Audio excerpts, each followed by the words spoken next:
Bon, Monsieur Gérard Poiliot est le premier vice-président national, donc il représente en totalité effectivement le national. Hein. Nous nous connaissons depuis très très longtemps. On n'en parle plus du reste. Hein. Et je crois sincèrement pouvoir dire que notre amitié ne s'est jamais ternie. Merci d'avoir accepté la présidence effectivement de ce congrès. Je remercie aussi M. André Racoteau, le directeur de l'ODAC, qui représente à l'heure actuelle Mme Rosemarie Antoine, la directrice de l'ODAC. Il devait être accompagné, ou il est peut-être accompagné, non? Oui. Hein. Alors, il est accompagné par Mademoiselle Charlotte Bourdon, qui est devenue coordinatrice Mémoire et Solidarité à l'ODAC. Et communication. Tout ça pour une seule femme. Ça fait quand même beaucoup. Hein. Bien. Bah, nous l'accueillons avec plaisir.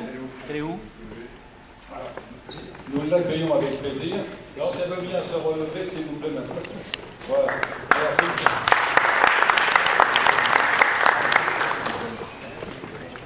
Voilà. Elle va s'engager effectivement dans un grand travail. Je pense que tout à l'heure, Monsieur le Directeur, effectivement, vous en dira deux mots. Je remercie aussi M. Éric Lezin, responsable de la rubrique juridique et sociale que vous pouvez effectivement lire dans La Voix du combattant. Et, ouais. Bon, je vous remercie effectivement d'avoir accepté, c'est-à-dire celui qui m'a demandé, mais enfin bon, hein, de prendre la présidence de la 8e section, qui n'existait absolument plus. Donc la 8e section va reprendre une jeunesse. Bien. Il m'avait demandé effectivement d'être candidat au tiers sortant en tant qu'administrateur. Cher Eric, je n'y vois pas d'inconvénient peut-être, hein, mais j'ai trouvé que c'était peut-être un peu trop rapproché, le fait d'être président et d'être administrateur, si tu n'en veux pas. Hein. On va te laisser un an, effectivement, faire tes preuves. On sait qu'il est tout nouveau, le monde combattant, il l'ignore, ou il commence à apprendre pas mal de choses. Bon, non, il va nous apprendre, mais... il connaît. Il connaît. Bien. Non. Hein, mais je te fais entière confiance, ça ne pose pas de problème, et tu sais bien que quand on a besoin, ou si j'ai besoin de toi, eh bien, je sais où te trouver dans le 3e étage. Bon, M. Delpech n'est pas encore ici. M. Delpech, qui était l'ancien directeur de l'ODAC, je l'ai invité parce que pendant de nombreuses années, il nous a épaulés, il nous a aidés, et je trouvais qu'il nous a gardé une amitié sincère, et je trouvais tout à fait logique, effectivement, qu'il soit parmi nous aujourd'hui. Il y sera tout à l'heure. Hein. Voilà. Maintenant, je vais remercier effectivement ces présidents départementaux de l'Île-de-France, où nous avons effectivement M. Jean-Louis Duranel, ici présent, du 94. Nous avons aussi M. Durambur, qui est le président départemental du 95. Il est ici présent. Hein.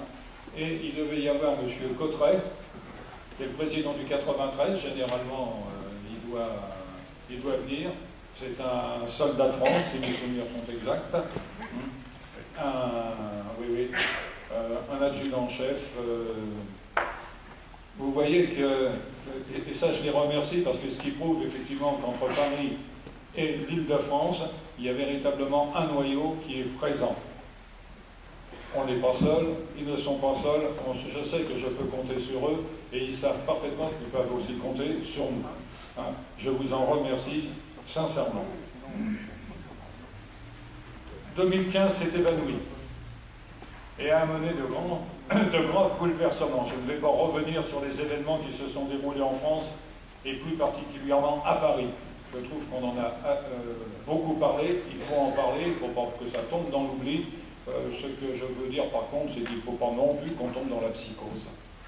C'est arrivé, ça arrivera malheureusement encore, On s'en est rendu compte ces derniers jours.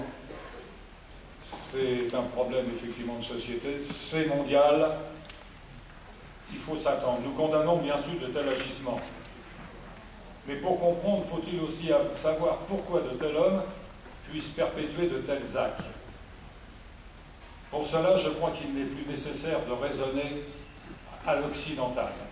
Et je trouve effectivement que ce que nous faisons à l'heure actuelle, c'est que c'est en fonction effectivement de nos convictions propres vis-à-vis de ces gens-là.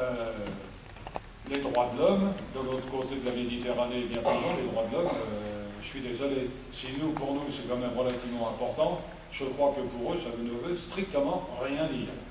Balayons les droits de l'homme, qui a pour nous effectivement une résonance humaine.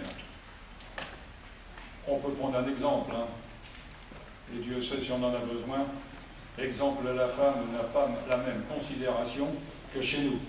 Nous la respectons, nous la chérissons, nous l'aimons, ça n'a pas l'air d'être le cas chez eux.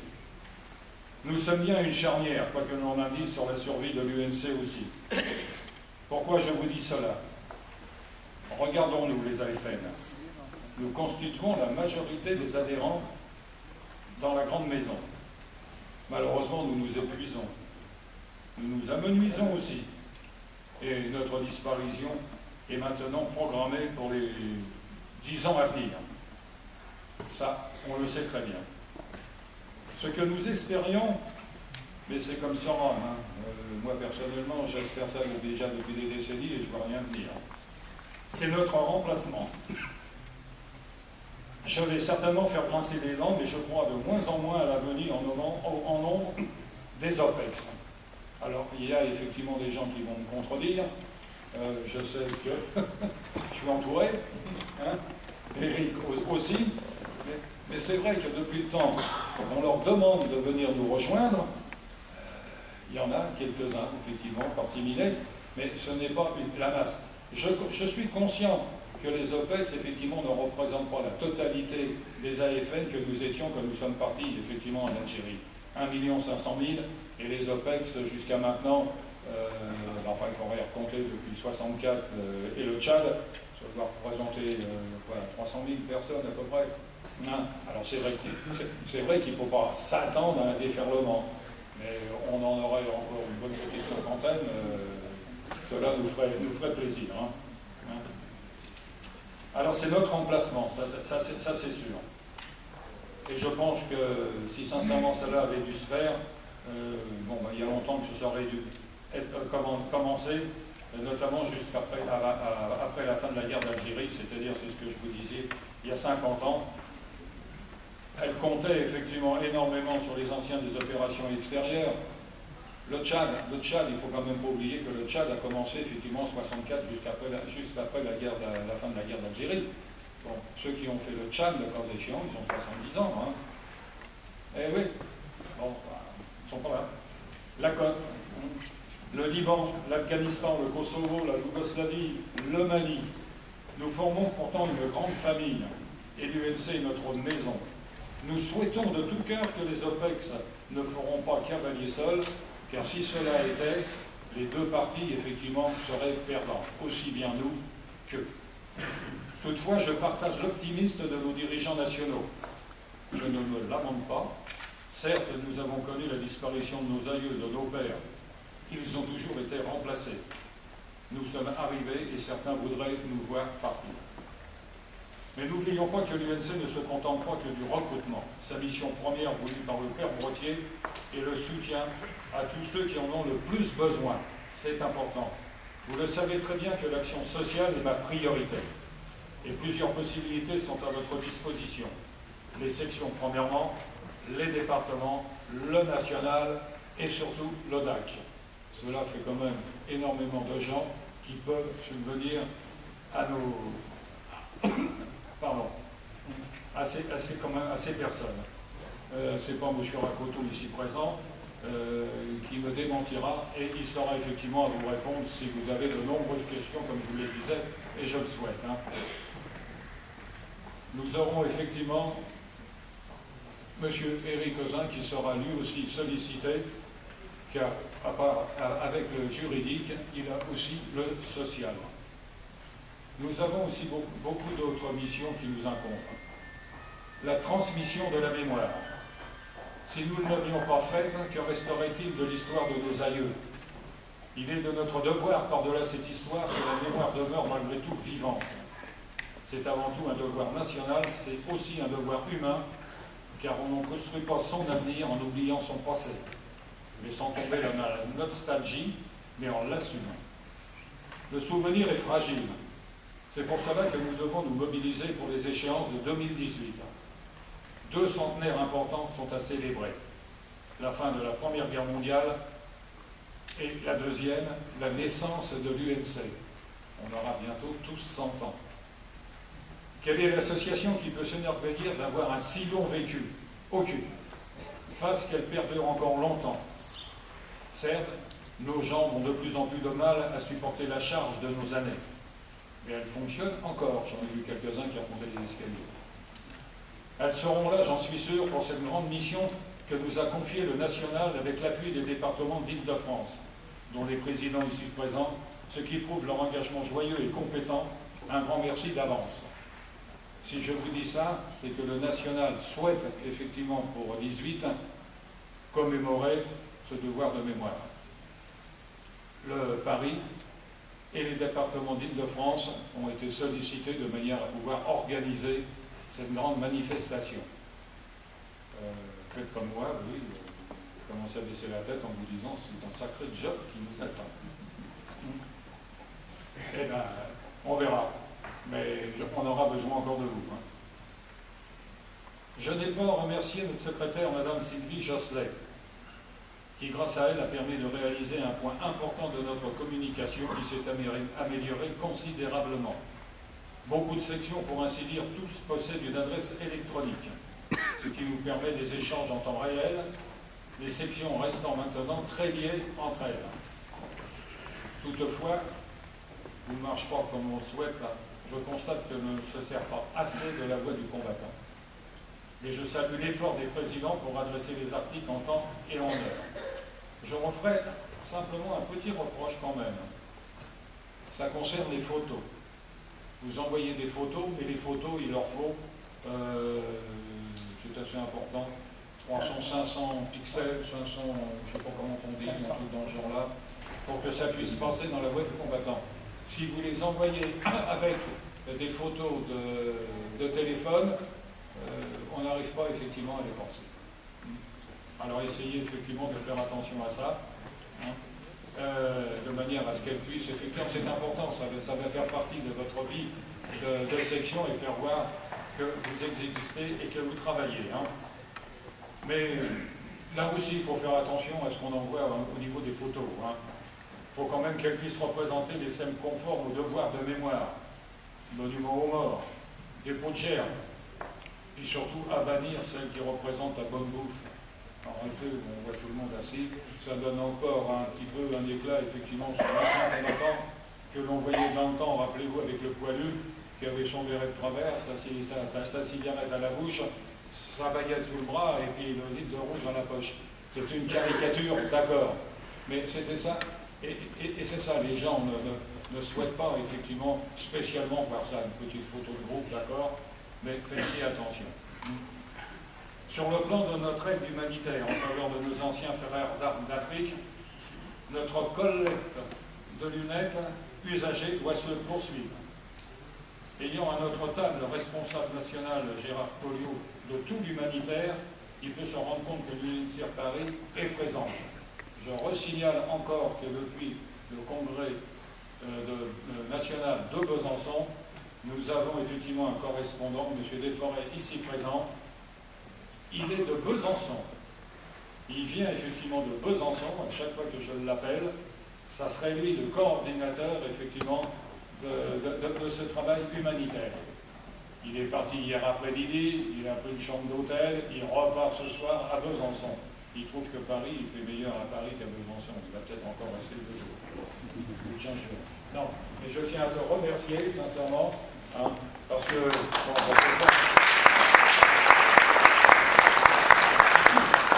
t'apportes un plus ou du moins tu essayes d'apporter un plus. On a un responsable de l'humanitaire. On ne vous demande pas, comme dans le temps, de faire la collecte des médicaments, ça n'existe plus, mais des lunettes usagées. On porte tous des lunettes, il faut qu'on les change tous les 8 jours, donc mettez-les de côté, essayons effectivement de les conserver, et avec effectivement Monsieur Desforêts, on arrivera à faire quelque chose de correct. Gérard nous en parlera peut-être tout à l'heure. Hein? Voilà. Je tiens aussi à remercier donc, le bureau, c'est-à-dire Claude Herly, notre trésorier qui a une formation d'expert comptable. Vous avez pu vous rendre compte pour son travail difficile et délicat de la comptabilité. Notre trésorerie, vous avez pu le constater, est saine, c'est qui permet depuis 1 an de vous adresser des subventions pour vos sorties et conférences. Beaucoup plus. C'est pas sûr que l'année prochaine, quand on a dit que de 21 500 on tombe à 15 000, qu'on puisse arriver à faire des miracles. Ça, je suis sceptique. Pardon. Il vous a dit aussi que nous avons réglé un petit solde qui me tenait.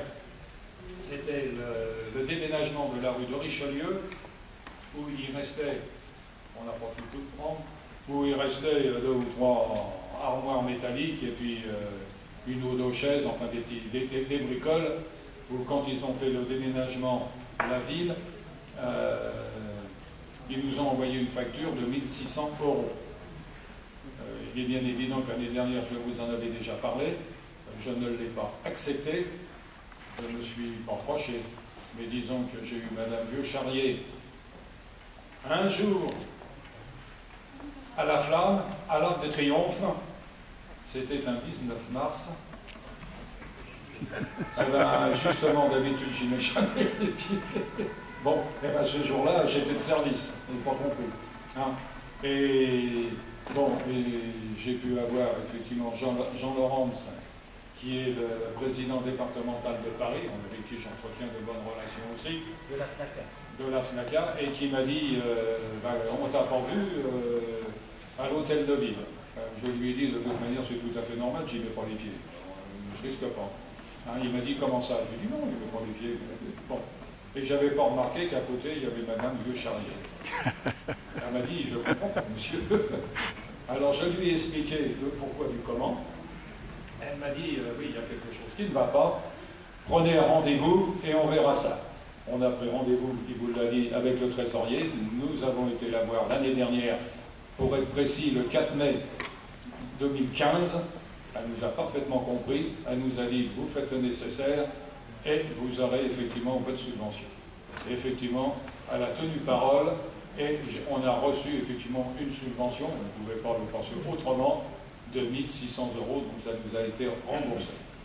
Comme quoi, il y a des fois, il y a des comment dirais-je, il y a des petits voyages comme ça qui permettent de rapprocher. Voilà, ça c'était pour l'anecdote, ce qui a permis effectivement de nous rehausser quand même assez important.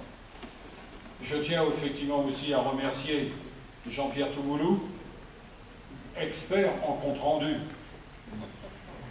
Je vous renvoie à la voix du combattant de janvier 2016. Je ne sais pas si vous l'avez lu, si ça vous... il y a longtemps. C'est lui qui a fait le compte-rendu, je vous l'avais demandé, et vous avez pu constater effectivement l'expression de toute sa richesse, de toute la richesse de sa plume, je dirais, et de son humour. Merci pour son aide précieuse.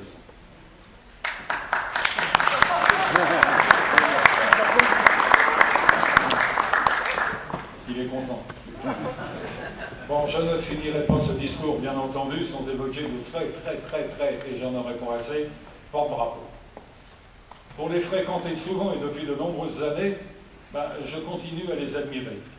Qu'il pleuve, qu'il vente, qu'il fasse très chaud ou qu'il gèle, ils sont toujours présents et stoïques. Il y a des moments, je me demande s'ils ne sont pas de pierre. Attention qu'ils ne bougent plus, d'ailleurs, ils sont là.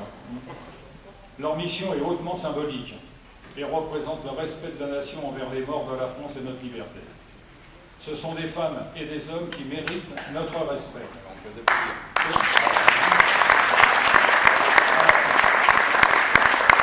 Il faut bien se dire quelle serait nos cérémonies s'ils n'étaient pas là. C'est Ils sont là, effectivement, de temps en temps pour représenter l'association. Ils ont droit à notre considération, mais ils ne doivent pas servir à combler une place vide. Ce que je veux dire par là, et je vous le dis tout honnêtement, effectivement, et tout sincèrement, si vous ne pouvez pas vous déplacer, ou si vous vous dites il faut encore y aller, j'envoie mon porte-drapeau. Non, ils ne sont pas faits spécialement pour ça. Envoyez quelqu'un, un délégué, envoyez votre porte-drapeau, mais ne les laissez pas tout seul, effectivement, représenter une section. C'est ce que je voulais vous dire. Non, ils nous doivent notre respect. On vous respecte, messieurs. Voilà, alors merci à vous tous pour le travail que vous effectuez dans vos sections. Merci pour votre aide que vous m'apportez, et je le sais, peut-être inconsciemment, mais fort utile. Continuons, le parcours n'est pas encore terminé, et gardons ces moments de camaraderie et de solidarité avec les liens d'amitié que nous avons tissés ensemble. Et n'oubliez pas, servir et non se servir. Je vous remercie.